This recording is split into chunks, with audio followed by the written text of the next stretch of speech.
do here. Yeah. Like that. They've been practicing. They want to show you something they've done for you, Charlie.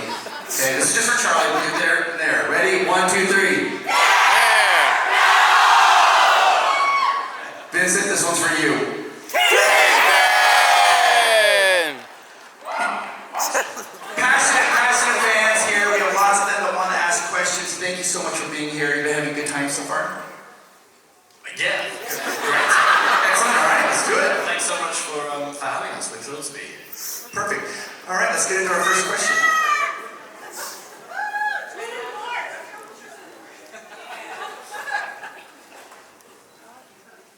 Hi. Hello again. My question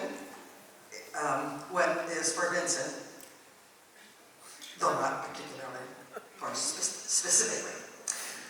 When I write songs, I have to sequester myself from my family, from everything, so that I can get inside me and get it out.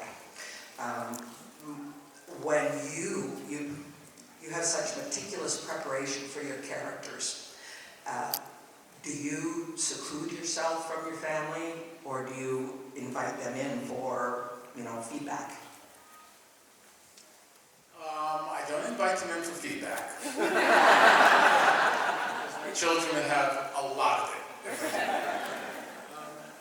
But so, just to be clear, if I'm already playing a part, then I don't need any seclusion from my family or anything like that. Understood. When I'm figuring out a part, yeah, there are times that I need to spend long periods of time in my office, not only with the material, which takes a lot of time, but with how I'm going to actually appear to be as the character. I don't know how to explain it other than that. So yes, that takes time, and that takes private time. Yeah. But once I start performing that character, then I don't need anything else. I just need to go to set and act it. And then go home and be dad. Yeah, understood. Thank you so much. Thank you. Okay, next question. Charlie, Vincent, my name is Mark. Nice to meet you. Hi, Mark. So, I'm gonna make this quick. So, Charlie, do you believe Daredevil could have had a larger role in Spider-Man No Way Home? And Vincent, do you believe that Hoskins got what he deserved for attempting to weaponize dinosaurs in Jurassic World?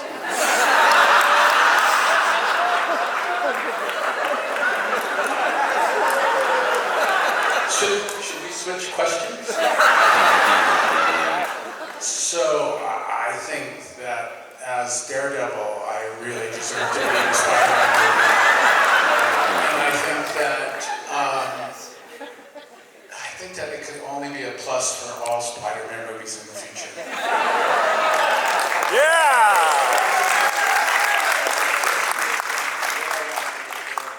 In Jurassic World to militarize the dinosaurs? Yes, do you believe Hoskins got what he deserved? My character, did he get what he deserved? Well, I have seen it, but what you got eaten?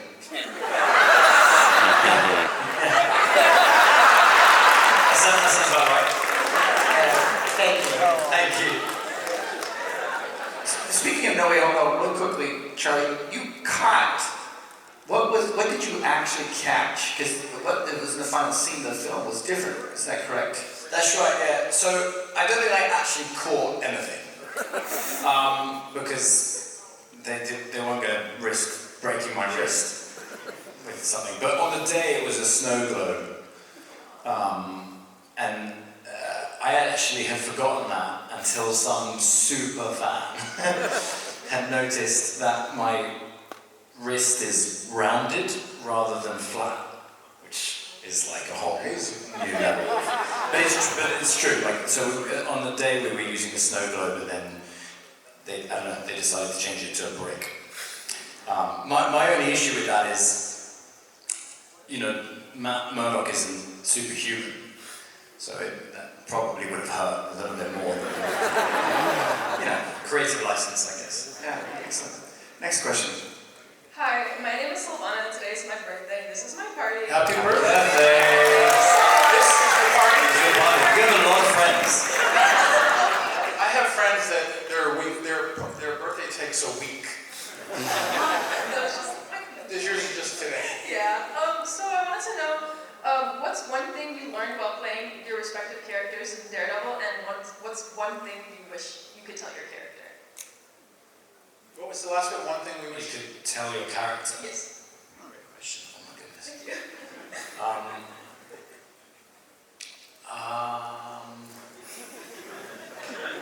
That's right.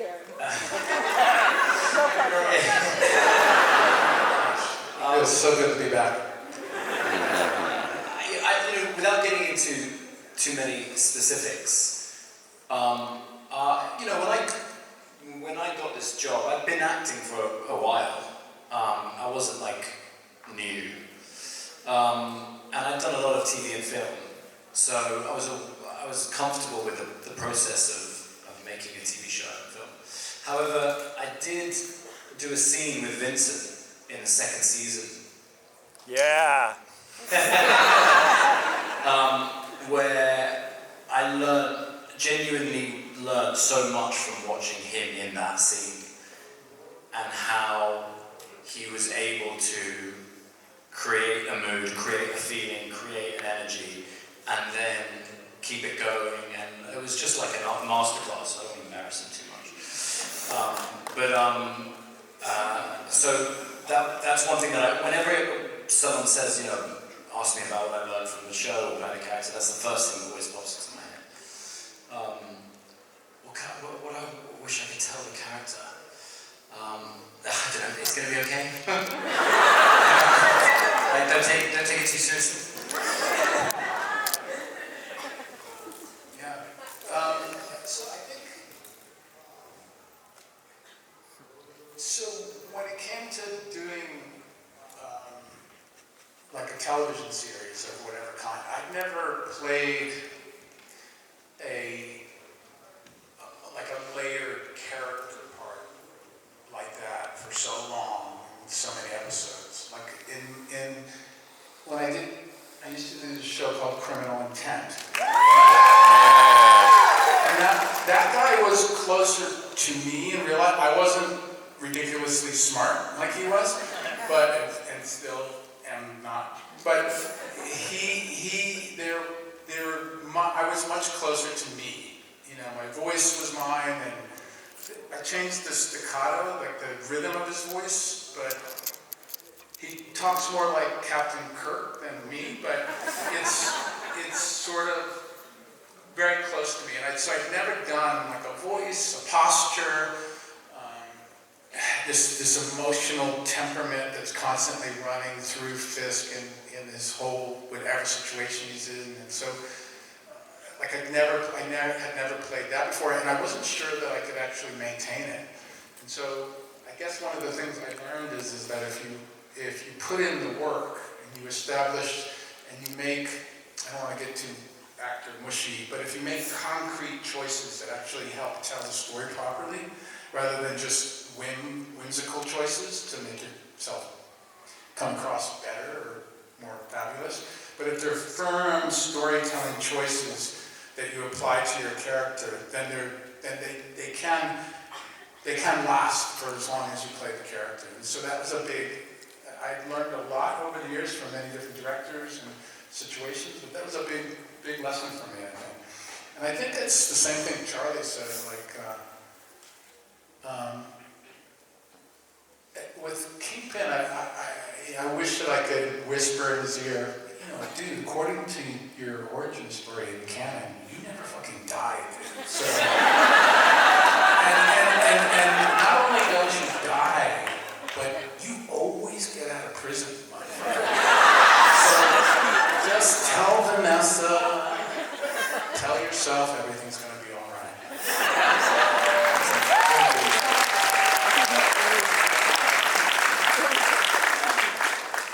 Hi, it's nice to meet you too. My question is, what is your dream role that you haven't played yet? And this doesn't have to be superhero related. Dream role.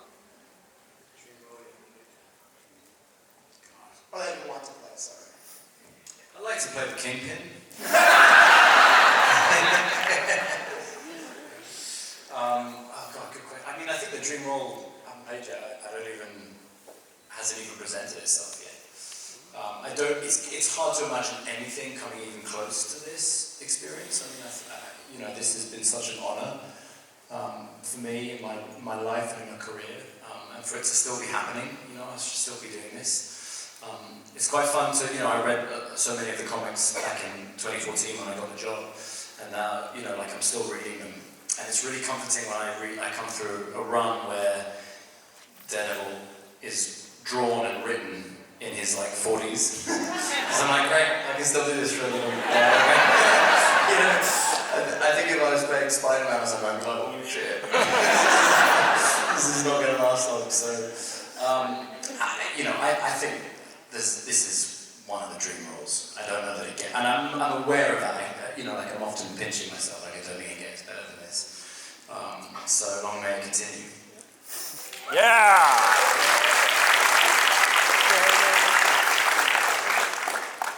Is that good, or do I have to answer? If you'd like to answer, you can. That was very entertaining, and I would just want to say that you're so fucking talented, you don't have to worry about anything else.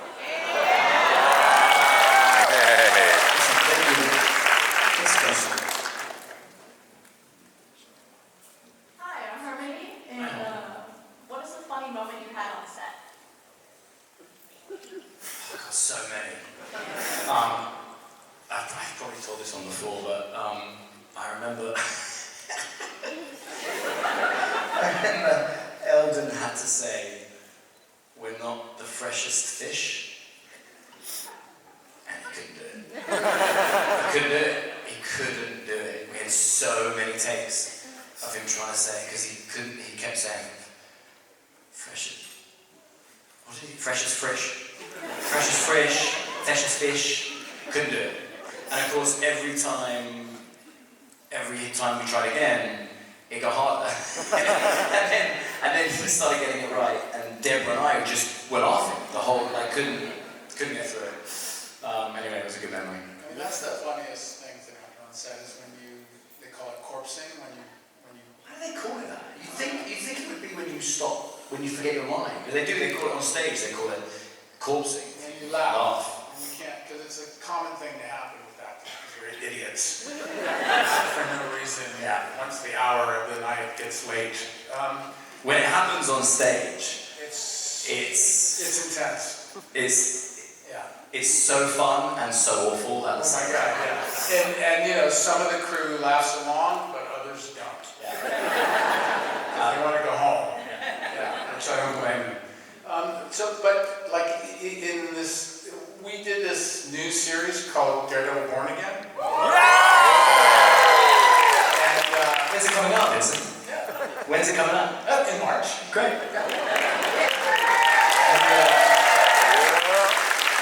And I've been reading about it, and it sounds really good. What's that? Born Again, baby, yeah. So when we were shooting that, I won't tell you what scene, but me and two other characters, which I can't name, and Vanessa were in the scene together. But we had to all come through this doorway together, and it was just like a regular doorway. But the director wanted us to come in as close to each other as we could. We couldn't do it. We couldn't do it without laughing. And because it looked like a scene from Love Boat or something. It was so stupid. And then once one of the actors started laughing, then I started laughing, and then it was like, we had to take a break. And we literally had to take a 5-minute break, go away, and then come back and try again. And we had to eventually, believe it or not, we had to change the whole scene because we could not come back. It was pretty fun. It's really fun. Actually, it just reminded me of another thing that happened. I found this really funny. Because these things this is what makes our job so fun. And there's a scene in Born Again where I'm putting on a suit, like a regular suit. And I'm with a character, and one of the takes, I ad-libbed a line, which means when you make up a line on the moment. And I said, "Is this shirt blue?" because, you know, Matt Murdock supposedly wouldn't know. And the costume designer who was behind the camera was like, yes, that's Blue Charlie. I was like, thanks, I'm acting right now. And also, I can see it's blue in real life, so thank you. Thanks so much.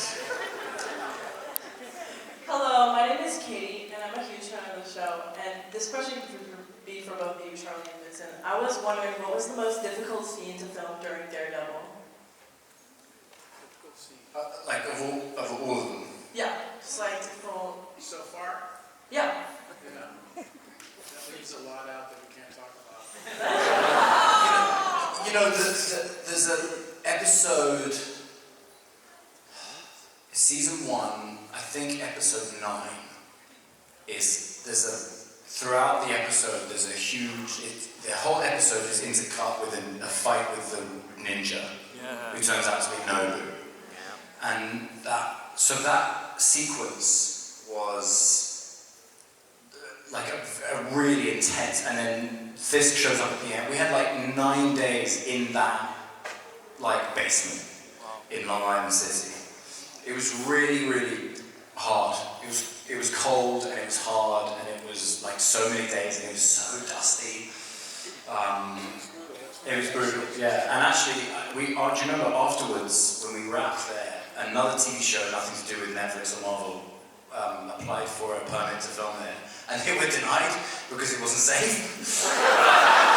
We've just done 2 weeks there, what are you talking about? But yeah, I remember that being like brutal. That's where I got stitches. Yeah, you got hit in the face. Yeah. Not by me. I can't say who hit me, but I got like 7 stitches in my brow with fake brass knuckles.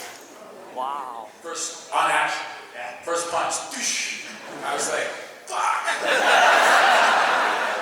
And I was in the fighting position, and you know, where I'm from, when you get hit like that, you hit back.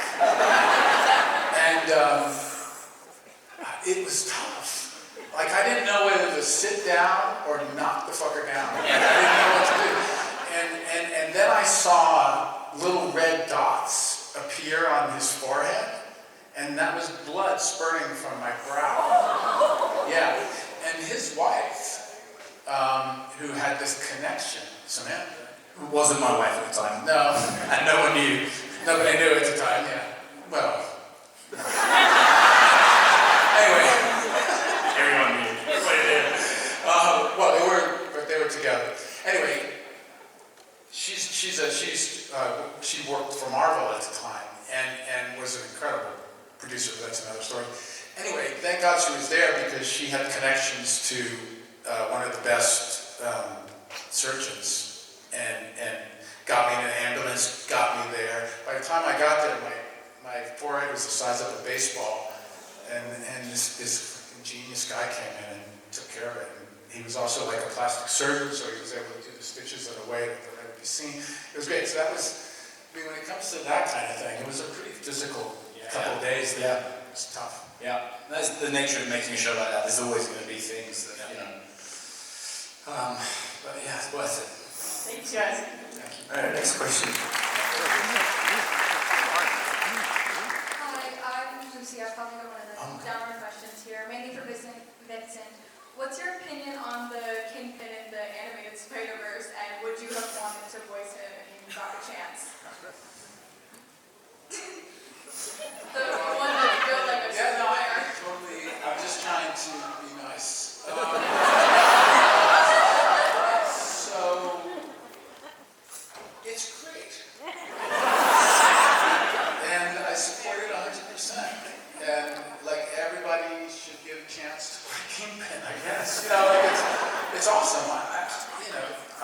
I watch them, so like I am totally entertained by those animations, by the way. I love them. But that's the truth. That's the absolute truth. I dig every one of them. And so it's, you know, it is what it is. I mean, hopefully someday I'll get a chance to do it. We'll see. You know? You're the main Kingpin, I see. Thank you. Oh, that's so much. You Marvel did a poll on who's the most intimidating bad guy, and Kingpin was number one. Is that true? Yeah. And then the Green Goblin was number two. And so, were you familiar with Kingpin when you were auditioning for this role, or did you realize how much people really like that character so much? I didn't audition for the role. Right. When you were, right. Kidding, okay. No, I didn't audition for the role, but I'm just joking. So no, when they came to me about it, I knew exactly who Kingpin was, yeah, from when I was a kid. Yeah. But I didn't, but it was I still had to think about it, because it was like a big commitment. And, my dad. So it's like, I have to be careful about, I was happy that they were shooting it in New York. There were things to think about first, but yeah, I knew the character pretty well, and then I got more and more familiar with it. Excellent. All right, next question. Hi, my name is Sean, and it's just an honor to see you guys. And my birthday's not till next week, but I'm celebrating all weekend, and it's just such an honor to have you guys, this weekend, celebrating my birthday early. So you're crushing this other girl's birthday? Yes. So my question is, have you ever seen the Daredevil movie with Ben Affleck? And Yeah, of course. I just want to know, what your thoughts are on how they play those characters and how you guys play the characters differently from that movie. Okay, can I go? Yeah. No way am I going there. I can only say that Kingpin was great in that.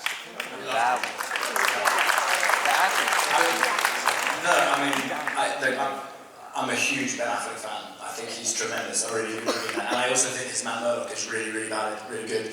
I didn't love the movie, but I think that's partly because it almost happened too soon in the evolution of CGI. Just because it's just not ready, and it's really bold. They really go for it.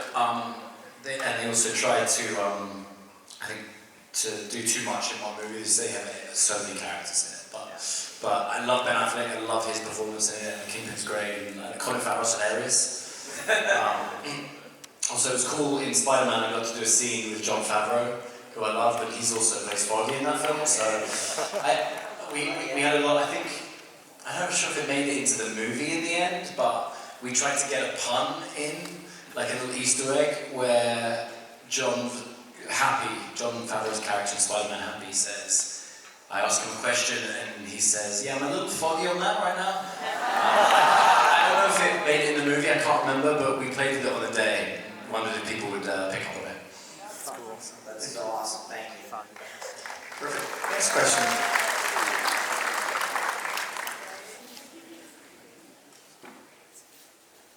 Hey, what's up? So I know we're all super psyched about the Daredevil Born Again, and I just can't help but wonder if there's been any differences in operations or the vibe on set between working for Disney under the thumb of Mr. Mouse or versus Marvel. When it comes to our show, and I think a lot of shows that have, how can I put this? So Charlie and I are a team. We're friends. We've been doing these characters for a long time, and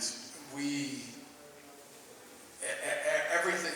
When we're on set, we are part of the tone, and that happens a lot on movie sets and on series. If the main characters are substantial and they're handled in a way that's serious, then the actors do set the tone. The director sets the tone, and actors set the tone, and then overall production people also set the tone too. But on our set,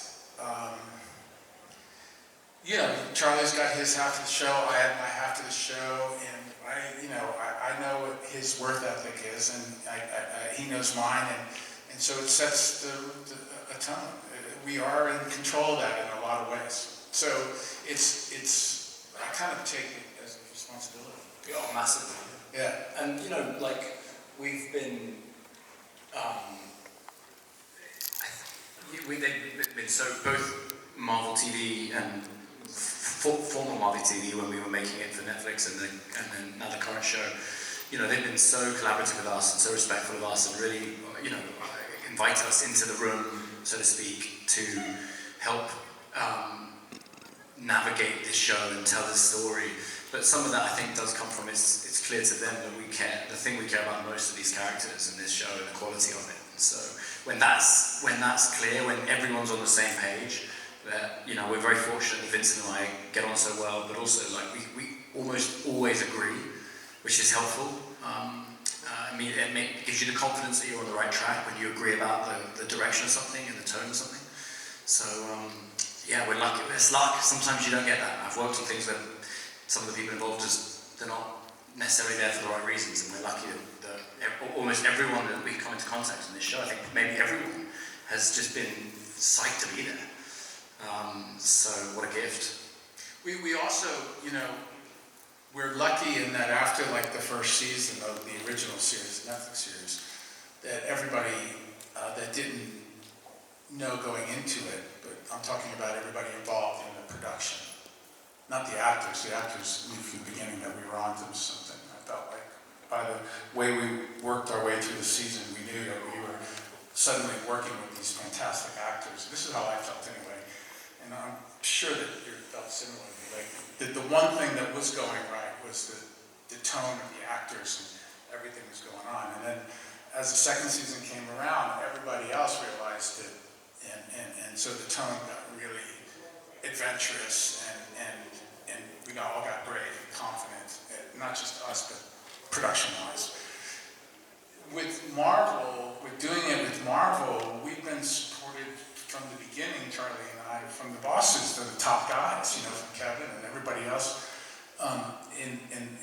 that's involved in the whole Marvel universe. And so we've been very fortunate to come in to Marvel and be so supported. I mean, these guys have supported us like immensely. We made some changes early on in the new series when we were shooting, and like they didn't have to, you know, take care of us as well as they did, and they really did the right thing. We were doing, you know, Charlie and I knew we had to do it full on for you guys. We knew that you guys were expecting a certain thing, and we wanted to deliver that so bad. And the bosses followed suit. I mean, it was like amazing, the support that we got. I'll never forget it. I think there's something that Marvel do so well is they trust in. It feels like just watching the other movies and the other TV shows as well, and obviously friends that I have who are in other shows at Marvel, they trust in the performers to bring their part of the character to the screen, so that they're not just having you perform what's already written. They want you to bring your own identity and your own ideas. I remember having an early conversation with Kevin Feige, and him asking me that question, like, what do you think? What do you want to do? And I was just like, oh shit. I thought you were going to tell me what to do. All right, that's really, really Thank you. great. Thank you. Thank you. Go ahead. Hi, my name's Ari. This is for Charlie. How hard was it to keep it a secret that you were making a cameo in Spider-Man No Way Home? It's so hard. It's like, some of you may have read this because I'm sure I've talked about it before, but I had a fun experience when I found out I was going to be in Spider-Man No Way Home in middle of 2020, and we didn't film it, I wasn't filming for like a year later. So that whole time I was like trying to keep this secret. And then one of my dear friends is Andrew Garfield. So I had read that he was in it, and I heard from a couple of people that it was probably true. So when I got to Atlanta to film, I had texted him and I was like, if the trades are to be believed, we were in the same movie. And he replied saying, I mean, my mum tells me stuff. Yeah. And I'm not sure. And then I get a call a few weeks later, I'm like, oh, she's right. Guys, we have time for one more question. This will be our final question right here. Thank you. Thanks. Great question. Vincent, very nice to have you all here. My name is Gabriel. I just wanted to ask you about jumping back again kind of to the No Way Home and the 2021 era. Obviously, it was a big time for fans of the show, fans of Marvel. You had the Hawkeye show coming out where Vincent made his first true appearance, I guess I should say, in the MCU. And then just like a day or so later, you made your first true appearance in the MCU in No Way Home. What was that week like for the both of you, just to kind of see all the fan reactions, and like, what are you most excited for now that you're like truly there in the MCU?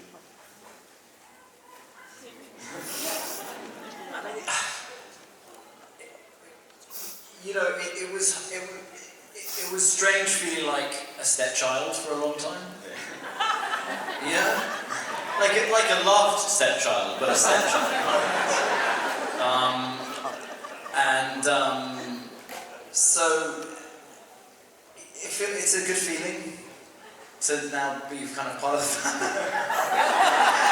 right? And more than anything, it's nice that it gives you like hope in the opportunities that may come. And like I'm become a fan of all these shows and films and stuff. And so, you know, I really share in the enthusiasm when characters meet and cross over. It's really fun. So now we have more opportunity to do that. So that's what I look forward to the most.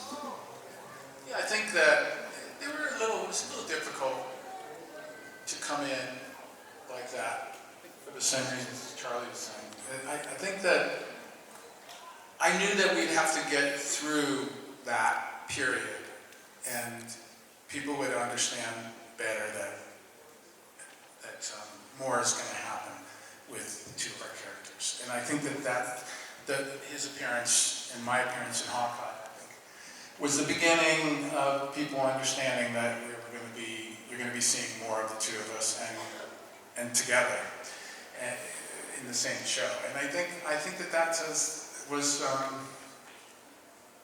I think that it wasn't it's not certainly not as good as doing this new series Born Again. You know, it's like there's a difference between doing those shows and even Echo, which I loved doing so much. It was still like it was all leading to what's coming in March. Yeah. You guys, thank you so much. Give a huge round of applause.